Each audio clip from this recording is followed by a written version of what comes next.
Instant funding वालों के लिए भाई साहब बल्ले बल्ले है, क्योंकि ब्लूबेरी फंडेड लेके आ रहा है आपके लिए इंस्टेंट फंडिंग। दो तरह से होने वाली है, इसके बारे में हम डिटेल में डिस्कस करेंगे। दूसरी चीज ये है कि दो बड़ी प्लेटफॉर्म्स ने जाने माने ट्रेडर्स का पे आउट रिजेक्ट कर दिया है। अब यहाँ पर देखना ये जरूरी है कि पे आउट जो रिजेक्ट हुआ है उसके पीछे उन्होंने क्या रीजन दिया है, क्या आपका ट्रेडिंग स्टाइल उस रीजन से मैच तो नहीं करता है। ये है 2 से 3 बहुत जरूरी खबरें जो इस न्यूज में देखना बहुत जरूरी है। Hello everyone, welcome to Tradefluenza trading express. मेरा नाम है विराज। मैं यहाँ पर आपको बताता हूँ प्लेटफॉर्म इंडस्ट्री में होने वाले सभी हलचल, बदलाव और कौन सी प्लेटफॉर्म ने क्या घोटाला कर दिया, क्या गड़बड़ कर दिया, हर वो चीज तो एक एक करके हम डिस्कस करेंगे।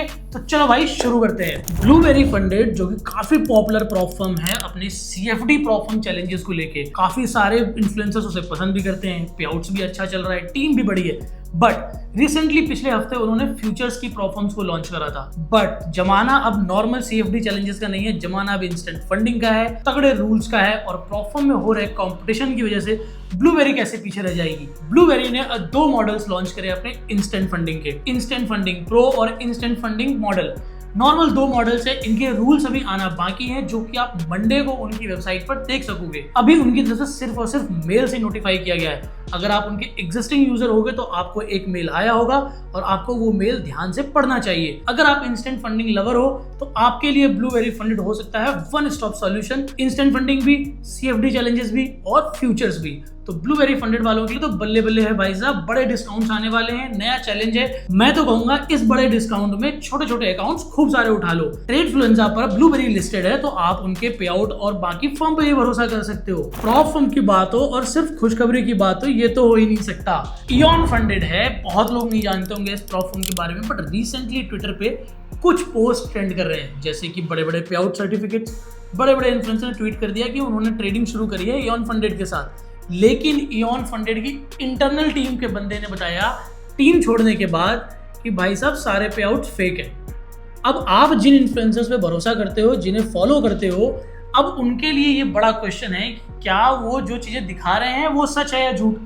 अगर इयॉन फंडेड इस तरह की हरकतें कर रहा है तो हो सकता है कि प्लेटफॉर्म इंडस्ट्री में और भी प्लेटफॉर्म्स इस तरह की हरकत कर रही हो। तो इसीलिए हमारा हमेशा से मोटिव था कि हम ट्रेडफ्लुएंजा पे उन्हीं फर्म्स को लाएंगे जो हर एक एसओपी को फॉलो करती हो। क्योंकि जब भी कोई ट्रेडर किसी फर्म पे भरोसा करती है तो वो सिर्फ फर्म पे डायरेक्टली भरोसा नहीं करती, वो अपने मेंटोर पे भरोसा करती है, वो अपने फेवरेट इन्फ्लुएंसर पे भरोसा करती है, उनकी जर्नी पे भरोसा करती है, तब जाके वो किसी प्लेटफॉर्म पे भरोसा करती है। क्यों? क्योंकि आज के टाइम पर रिव्यूज भी खरीदे जा सकते हैं, ट्वीट्स भी खरीदे जा सकते हैं और अब जैसा कि पता चला कि सर्टिफिकेट्स भी खरीदे जा सकते हैं। तो ये देखना बड़ा इंटरेस्टिंग है कि जिस तरह की हरकतें प्लेटफॉर्म स्पेस में प्लेटफॉर्म्स कर रही हैं, ट्रेडर की नैया कौन पार लगाएगा। बाय द वे ट्रेडफ्लुएंजा लगा हुआ है इन सभी चीजों पर, तो देखिए इस जर्नी में हमारी और उनकी लड़ाई कब तक चलने वाली है। फ्यूचर्स प्लेटफॉर्म की बात करते हैं। काफी ट्रेंडिंग ये टॉपिक है क्योंकि फ्यूचर्स प्लेटफॉर्म्स को ट्रेडर्स बहुत पसंद कर रहे हैं, इवन जो बड़े ट्रेडर्स हैं वो बहुत पसंद कर रहे हैं। लेकिन फ्यूचर प्लेटफॉर्म्स में अभी तक जो लफड़ा देखने को मिला है वो बहुत कम देखने को मिला है। बट अभी रिसेंटली में टॉप 1 फ्यूचर्स है, काफी जानी मानी प्लेटफॉर्म है, उनका एक केस आया है। केस बहुत सिंपल सा है कि एक ट्रेडर के पास 3 अकाउंट्स थे, 2 से 3 पे आउट के रिक्वेस्ट पड़े हुए थे, वो ऑलरेडी डिले हो रहे थे। जब उसने टीम को रीच आउट किया कि मेरे पुराने पे आउट्स ऑलरेडी पेंडिंग में हैं, नया अकाउंट मेरा लाइव आया नहीं है अभी तक, तो भाई साहब मैं ट्रेडिंग करूं क्या।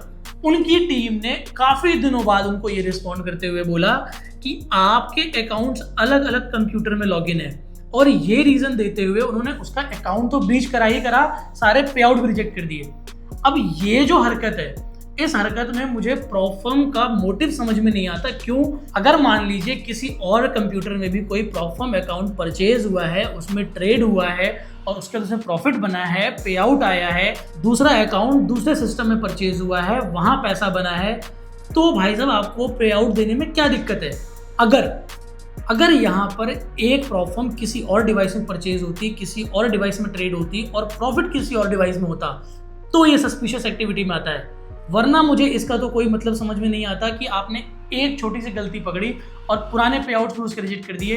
ये तो सीधे सीधे ये मोटिव दिखाता है कि पे आउट बढ़ा था, यानी कि प्लेटफॉर्म के लिए एक्सपेंस बढ़ा था, क्योंकि हम सभी जानते हैं कि जितने बड़े प्रॉफिटेबल ट्रेडर होते हैं वो उनके लिए एक्सपेंस है और कोई भी कंपनी नहीं चाहे कि एक्सपेंस बढ़े।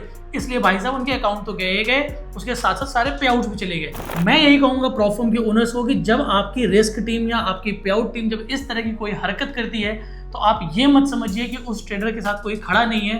ट्रेड फ्रेंजा टीम और बाकी इंडियन कम्युनिटी हमेशा अपने ट्रेडर्स का साथ देती है। वो केस हम तक आया है और उस पर हम एक प्रॉपर केस का रिसर्च और डेडिकेटेड वीडियो जरूर लाएंगे। तो हमें सब्सक्राइब करके रखना, क्योंकि वो और इस तरह की और भी वीडियोस हम इस चैनल पे लाते रहते हैं। Thank you everyone. ये थी इस पूरे हफ्ते की प्रॉप फॉर्म न्यूज। देखते रहो, मजे करो, सेफ ट्रेडिंग करो।